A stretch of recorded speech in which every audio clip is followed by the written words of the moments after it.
Assalamualaikum warahmatullahi wabarakatuh. Salam Guru Penggerak. Perkenalkan, nama saya Nurrohiman SPD MPD, calon Guru Penggerak Angkatan ke-7 dari SMK Negeri 5 Bengkulu Utara, Kabupaten Bengkulu Utara. Dengan fasilitator Bapak Tanwani SPD MPD, pengajar praktik Arpan Supianto SPD MPD. Pada pemaparan ini, saya akan menyimpulkan dan merefleksikan pemikiran Ki Hajar Dewantara modul 1.1 tentang koneksi antar materi. Sebelum saya menyampaikan pemaparan materi tentang koneksi antar materi, ada kata-kata bijak yang perlu kita pahami dan kita renungkan. Orang hebat bisa melahirkan beberapa karya bermutu, tetapi guru yang bermutu dapat melahirkan ribuan orang-orang hebat. Salam Guru Penggerak, bergerak, tergerak, menggerakkan. Guru Penggerak memimpin perubahan, memajukan pendidikan di Indonesia. Pada refleksi dan kesimpulan tentang pemikiran Ki Hajar Dewantara modul 1.1 koneksi antar materi, ada 3 hal yang perlu kita refleksikan. Yang pertama adalah apa yang Anda percaya tentang murid dan pembelajaran di kelas sebelum Anda mempelajari modul 1.1. Yang pertama, murid adalah sebagai objek pembelajaran di kelas. Kita ketahui bahwa selama ini kami menganggap bahwa murid itu menjadi objek, menjadi tempat kita menyampaikan semua informasi yang kita miliki. Kita mengajar, tidak memberikan kesempatan kepada siswa. Yang kedua, murid kurang aktif dan kurang motivasi dalam pembelajaran. Ya, karena selama ini guru sebagai dominan dalam pembelajaran, tidak diberikan kebebasan kreativitas kepada siswa sesuai dengan bakat dan minatnya. Yang ketiga, murid berhasil dalam pembelajaran jika sudah menyelesaikan tugasnya sesuai dengan instruksi dan keinginan guru. Selama ini guru memahami bahwasanya keberhasilan siswa jika siswa itu mengerjakan tugas sesuai yang diperintahkan guru.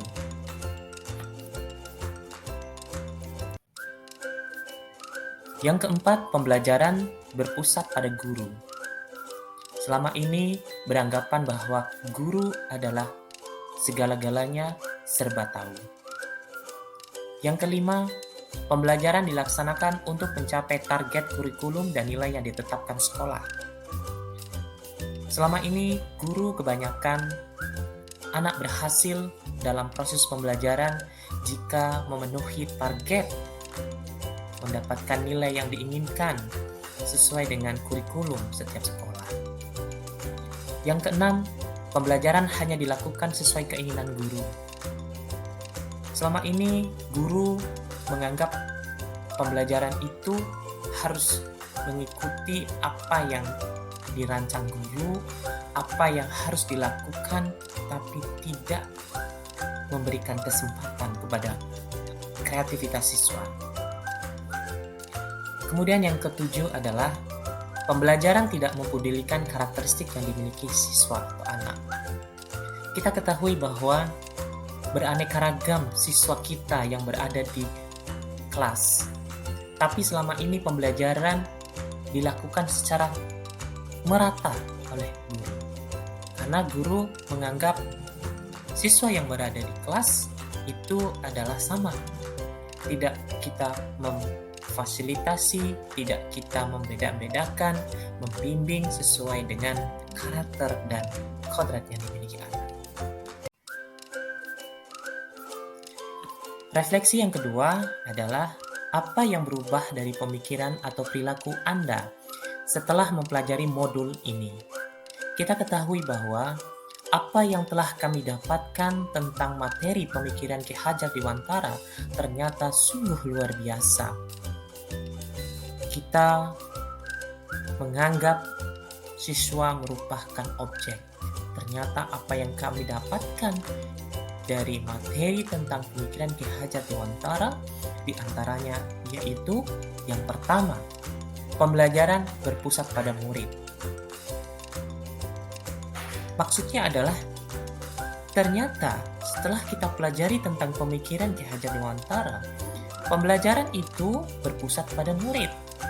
Murid diberikan kebebasan untuk menentukan bakat dan minat sesuai yang dia inginkan. Kemudian, anak-anak bebas mengakses materi pembelajaran sesuai yang dia inginkan. Kemudian, guru hanya membimbing dan memfasilitasinya. Yang kedua, siswa bukanlah kertas kosong yang bisa digambar sesuai dengan keinginan guru. Namun, anak sudah memiliki kodratnya yang masih samar-samar.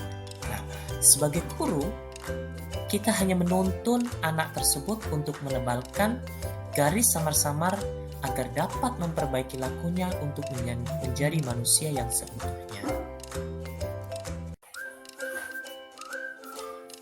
Yang ketiga, siswa merupakan subjek pembelajaran dan bukan dijadikan objek pembelajaran. Siswa diberikan kebebasan dalam belajar sesuai dengan minat dan bakatnya, di mana guru hanya memberikan pelayanan dalam menuntun atau mengarahkan anak sesuai dengan kodratnya. Selanjutnya yang keempat, tujuan pembelajaran bukan untuk mendapatkan nilai yang lulus KKM, melainkan anak berhasil dalam belajar jika merasakan kebahagiaan dan kemerdekaan yang sesungguhnya. Yang kelima, konsep pembelajaran adalah bermain. Jadi dalam pembelajaran di kelas harus menyenangkan, bukan mencekam. Kita sadari bahwa bermain itu menyenangkan. Kita lihat bahwasanya anak-anak itu suka bermain. Jadi dengan adanya bermain, anak-anak itu akan merasa senang. Begitulah konsep pembelajaran Ki Hajar Dewantara. Selanjutnya yang keenam adalah pembelajaran harus berorientasi pada keterampilan abad 21 sesuai dengan kondisi zaman sekarang ini, yaitu critical thinking, creativity, communication, dan collaboration. Jadi, anak itu belajar dituntut sesuai dengan kodrat zamannya. Kita harus menyesuaikan zaman di mana anak itu tumbuh kembang. Selanjutnya yang ketujuh, yaitu pembelajaran bukan hanya fokus pada kognitif saja, melainkan budi pekerti menjadi dominan dalam mengembangkan pembelajaran sesuai dengan profil pelajar Pancasila.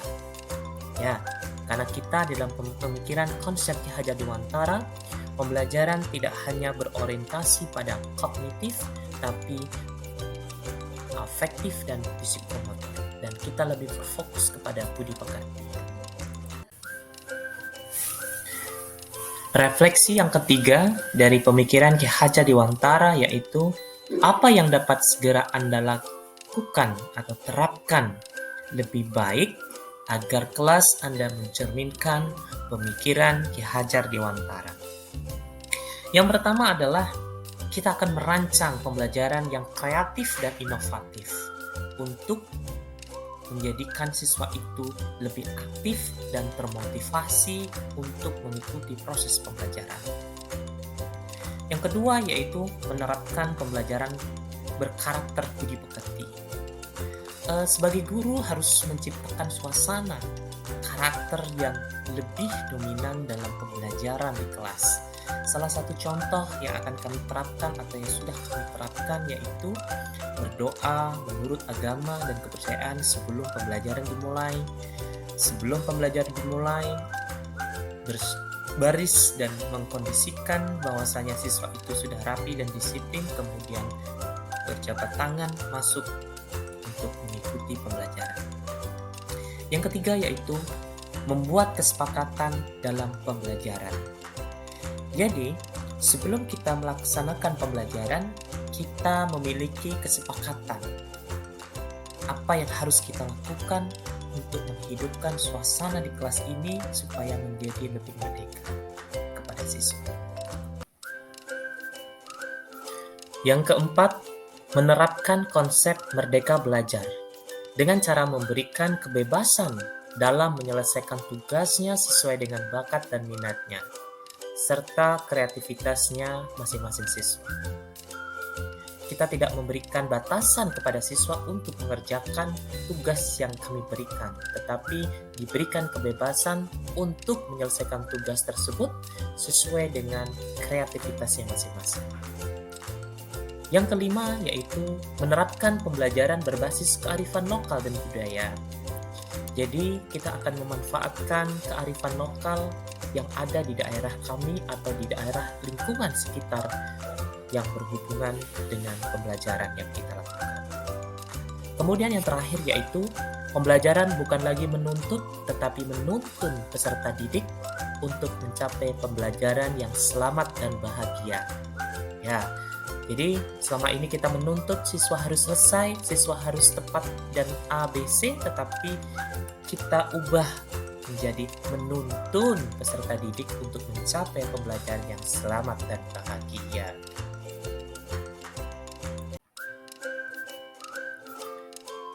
Dari ketiga refleksi dan kesimpulan pemikiran Ki Hajar Dewantara pada modul 1.1 koneksi antar materi, kita dapat menyimpulkan bahwa anak-anak bukanlah kertas kosong yang bisa kita berikan tulisan dan warna sesuai yang kita inginkan.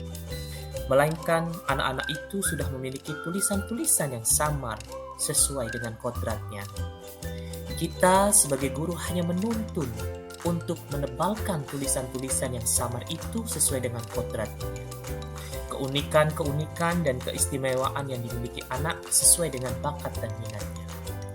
Kemudian pendidikan bukanlah hanya untuk menuntut ilmu saja, melainkan kita memberikan contoh dan teladan budi pekerti yang baik sebagai bentuk kekuatan diri anak untuk mencapai kecakapan hidup secara lahir dan batin. Sehingga tujuan dari pembelajaran Ki Hajar Dewantara adalah selamat dan bahagia sebagai manusia dan anggota masyarakat. Demikianlah refleksi dan kesimpulan pemikiran Ki Hajar Dewantara modul 1.1 koneksi antar materi. Saya akhiri, wabillahi taufiq wal hidayah. Wassalamualaikum warahmatullahi wabarakatuh.